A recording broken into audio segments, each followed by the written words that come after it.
Welcome to a Victim Bites Back special from the south of France again with me, Jonathan King. And that's my pet cow at my hotel. The restaurant nearby is called the Boucherie that mainly specialises in steaks. I do love some of the places in the south of France. This is the Terralier in Biot. Biot is one of the very many beautiful little towns and villages, and the restaurant has literally hundreds of bunches of grapes hanging from the ceiling, which gives a wonderful atmosphere. The food is also fantastic. It's Michelin starred, and I tend to bring all my friends here over the years. I've been coming here now for 40 or 50 years, and I bring all my friends here in the past and even now. My friend Ian Penman, who is one of the top lawyers, music lawyers in Great Britain, came with his two sons, and we had a fantastic meal because, as I said, the ambiance is terrific and it's a fantastic atmosphere, but the food is great too. I had sweetbreads, and you may notice I gave copies of Animal Farm The Next Chapter, which is available on Amazon, by the way, and everybody seems to think it's brilliant, to the entire family. But the Terralier restaurant in Biot is one of the best restaurants in the whole of France. It is a bit disturbing when your rolls isn't 100% right. In fact, it's the same with any car. But first of all, the problem with the brakes. It wasn't really a problem. I think it was just a signal that the fluid was low, and they sorted it, but even so it's a little bit disturbing. And then the tyre, which stripped off all the rubber around the wheel, and a nightmare. Anyway, again, not a problem. I got it changed, got the spare tyre and all the rest of it. But all of it means I don't really like the idea of driving around Europe for probably another 2,000 kilometres with a car that might not be 100% right. Now, what my plans were to drive across to Venice, which is a long drive, leave the car there and spend a week there, then drive from Venice up to Munich, which again is quite a long drive over the Alps, and as a result you go to Innsbruck and Austria and all of that, plus some of the cities I like in Italy, like Trento and Bolzano, and all of that, and then get into Munich, spend a couple of weeks there, one of my favourite cities in the world, my favourite city in Germany, and then drive back at the end of August. But I then decided that wasn't a good idea in a car that you're not 100% certain of. I do enjoy driving around France. There's so many things to see. The beaches in the Mediterranean are always great fun, and there's lots of fantastic places to visit around there, and some gorgeous villages and towns around. One of my very favourites is the little town of Valbonne, which is very much a favourite for us expatriate Brits. Loads of British, and I have to say Germans and Spanish and all around the world, Americans, buy not only second homes here, but tend to live here for almost all the year round. I've been here during the winter months, and it's still very full of expatriates who enjoy the winter sunshine as much as the summer sunshine. While we're looking at Valbonne, let's discuss Mad Keir Starmer and the Gaza situation. Now, Starmer has just announced that the UK will recognise Palestine as a state, but only if there's an immediate ceasefire. And all this is rubbish.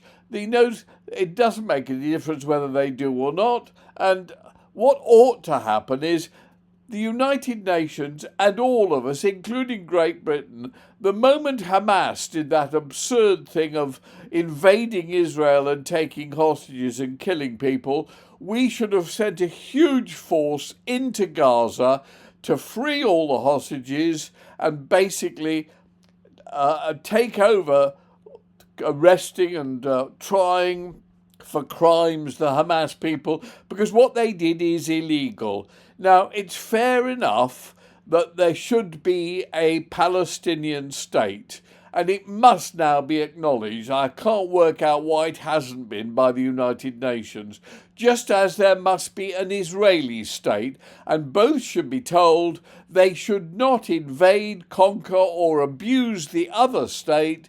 If they do, huge forces will come from the United Nations and all the countries belonging to the United Nations and sort things out. Starmer has just gone the way of actually saying a lot. By the way, this is my favourite Indian restaurant in Valbonne. Can you imagine having a favourite Indian restaurant in the world in Valbonne in France? But Starmer has taken the typical barrister's lawyer's way of saying what he thinks will be popular with a majority, but he knows full well it's not going to make any difference in reality.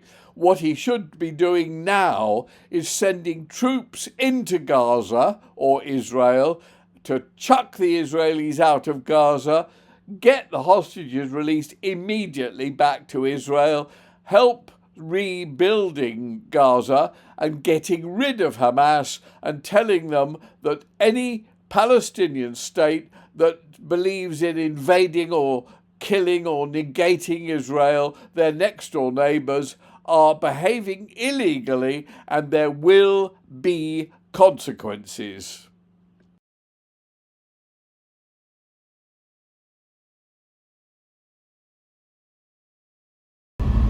The other problem is that the south of France, which I absolutely adore, gets very, very crowded in August. All of France comes down to the south of France in August, and in fact it's a great time of year to visit places like Paris and Reims and other places that get deserted by the French and therefore are unbelievably interesting to see for tourists, because you can get in everywhere. I mean, Reims Cathedral is one of the great things you have to see. But because the south of France gets so crowded, sometimes I don't enjoy it so much. And as a result, I'm quite keen to leave the south of France at the end of July. What I often used to do is I used to fly over to Morocco and spend a month in Tangier. Now, Tangier is sort of the equivalent of the south of France for the whole of Africa. Everybody in Africa goes up to Tangier, which is a lovely city anyway, and has lots of cool air coming from the Mediterranean and all that. So you get all of Africa going up to Tangier when all of France comes down to the south of France, and all of Spain goes God knows where. I can't stand Spain, so I'm quite happy not to be there. Anyway, that's what I used to do, but my recent thing about really not enjoying flying, and the flying experience is so unpleasant these days, means that I don't really want to fly from, as I could do, from Nice over to Tangier and spend a month there, leaving the car here and hiring a car there. I decided no, probably best of all, slightly dodgy car, very hot, too many people around. What I'll do is I'll drive happily up to Paris, through Lyon, and then back to London, through the tunnel, in time for August in London, which will be the first for me in a long, long while. So, I love this particular place in the south of France. It's so pretty. I remember being here once in October. It was at the end of the panicdemic that happened, I think 2020 or so. And therefore my entire summer started late because we were all shut down for May and June or whatever.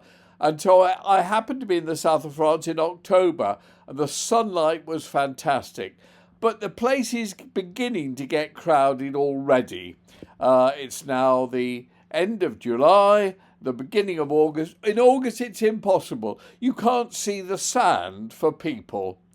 The other major problem going on in Britain at the moment is this absolutely mad obedience to the woke philosophy that's going on. The BBC, which has got no backbone, has quite rightly said it is going to be showing the new series of MasterChef.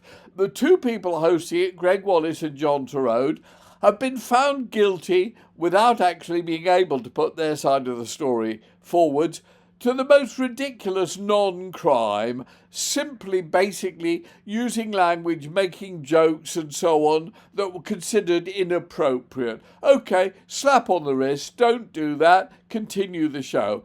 But certainly the ones that have been recorded so far must be shown. All those contestants have gone through months of agony, and it's terribly unfair not to show it. And there's no reason why they can't be shown. Now, of course, all the stupid people will say, oh, yes, all the people that Wallace or Turode offended will now be upset. Bollocks. It's a tiny, tiny, tiny minority of easily upset loonies who may be upset. Look at all these vegetables. It's wonderful. Fruits and vegetables in the south of France are always terrific. This is still Valbonne, by the way.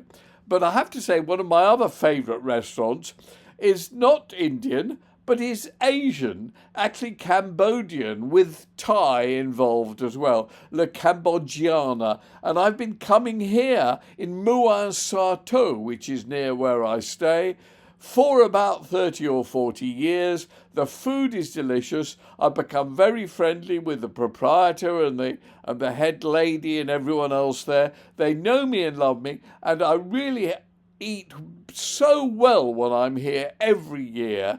They do the most incredible, this is a Cambodian thing, it's raw vegetables and an anchovy dip, which is warm and tastes of anchovies and things, and is absolutely delicious. Plus, I have to say, the best chicken curry I've ever had in the world is served here, and is absolutely spectacularly delicious. Anyway, that's more than enough of me with my views on the world and restaurants and food and the places. Now I shall have to leave the south of France and drive back to the United Kingdom. See you next time around for A Victim Bites Back.